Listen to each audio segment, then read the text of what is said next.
So Allison, thanks for taking a few minutes with us. So tell us what's going on at your home right now. Well, right now they've lowered the river, so we have our bottom patio again now. It's way low and it's calm again. It's still a little high, but not too terribly bad right now.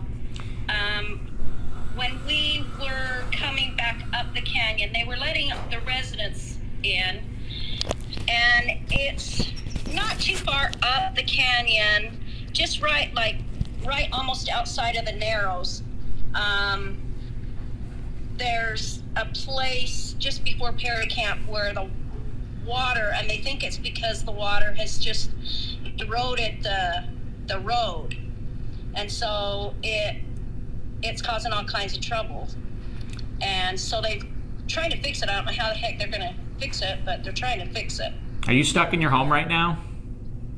Well, we're here. We can get up and down. We have to, but it's one lane down there.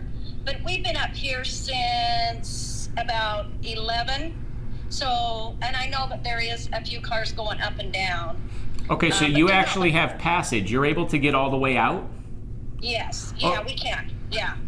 Oh, okay. I thought you were kind of stuck in the canyon there. Well, we are kind of stuck, but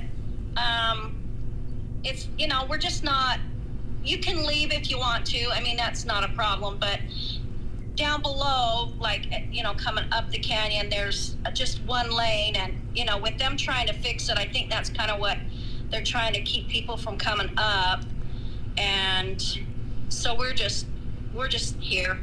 So, just hanging. So Allison, talk to me about, we were out there a couple weeks ago. You had this rising water in your yard. Yeah. You've now got part of the road that's eroding away. What's running through your mind right now as we come into late spring here?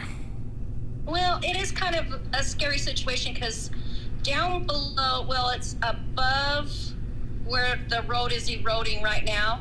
There's a spot up above where the Fairmont subdivision is, where we used to live. And there's a spot there that the wall that's right there next to the river or the road. So it's, when you go over the bridge, it's right next to the road. And it has been eroding and bulging. It just bulges out and it's kind of like it's built like with cinder block type stuff, and it's like bulging. And when we were down there 2 years ago, we were very surprised that it hadn't fell, and the road, and once it falls, that road's it'll take part of the road there too. So that kind of makes us a little nervous, because then it's, if we want to get out, we can get out. We'd have to go up over either Trappers or North Ogden Divide. So what's your biggest concern right now?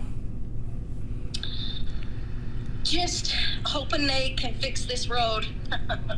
Because if they can't fix it, that kind of is a concern, because, then for me, it's a 10-minute drive to work right outside the canyon.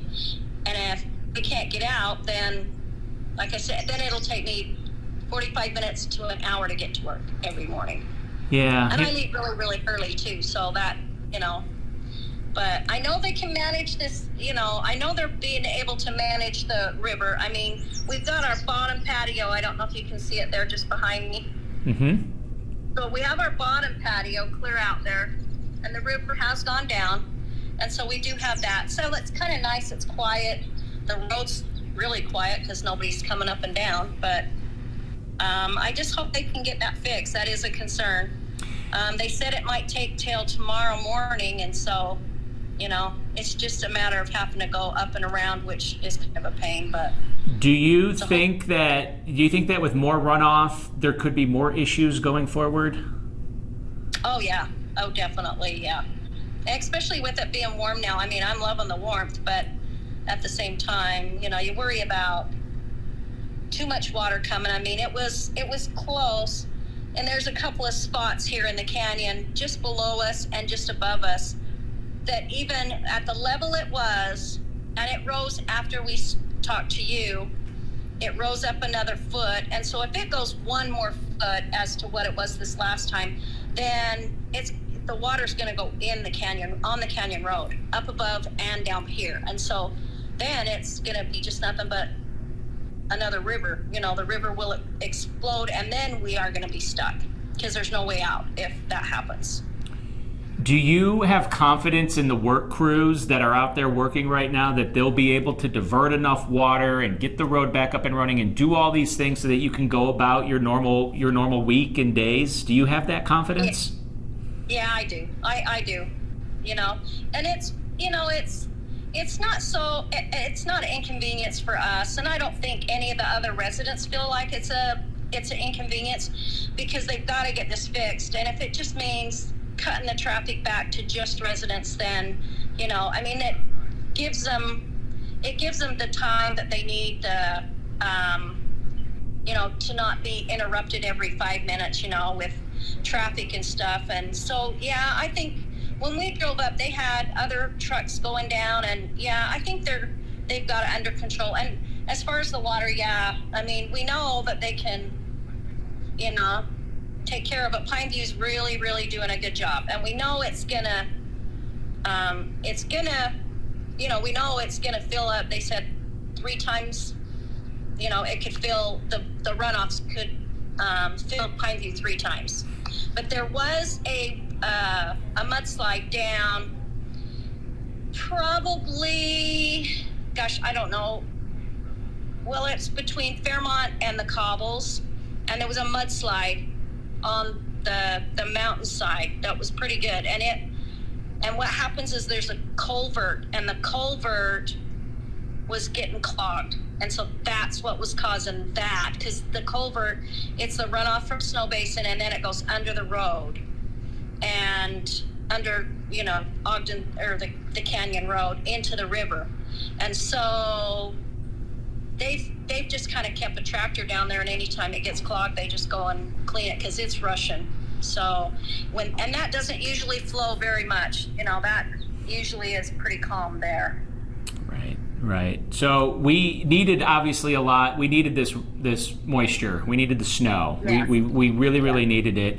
Do you feel like we're taking the brunt of all of this that we asked for at this point? Yeah, I'm done. I'm done. We're done with it. Yeah, it's been a lot. I don't think I've ever seen it so bad, because up here, after it would snow, then it would be a rain and snow mix, and then it would freeze. And so that's what kind of, it was hard for us, because it totally, our whole patio was 5 feet in deep with snow. And I have a huge patio. I have 3 patios, and all of them were pretty heavy with snow. Yeah. So I'm glad to see the snow gone. So what do you do between now and through the weekend? Do you just kind of sit around and hurry up and wait? Do you just hope? What do you do over the next 3-4 days? Well, I'm not going to sit around and wait, but it is concerning. I've had, my sister called really concerned, because she saw it on the news while she was at work, and so she was real concerned. And but it's like we have, it's Mother's Day. I have kids coming up here for Mother's Day on Saturday, and and the grandkids, and then me and my 2 brothers and my sister, we're all going, and our spouses were going to my mom's grave to put flowers on her grave for Mother's Day, because she hasn't been gone too long. And so you just learn, you just can't stop what you're doing and just sit and wait. And so you just hope for the best and hope you can get down. And so far we haven't had any problems getting in or out. So they've been really good to us that way. Instead of making us sit down at the end of the canyon, they've been good to us, letting us through. We asked you last time, when did she move out of there? Yeah. Right. Yeah, we asked you this last time a couple weeks ago when we first talked to you. When's enough for you, if at all? Well, I'm never leaving the canyon. I'm not going to do that. But I don't know. It was like I said, this year was the first time that it kind of shocked us that it was so bad. I guess it prepares you for the next year. So, because it's like, we need the snow, we need the moisture. So now we'll be better prepared for that snow. But, I guess, but just in the fall, you just got to get things prepared so that you're not scrambling during the middle of the winter in case. Yeah. But you just learn to live with it up here because it's so beautiful and it's worth it.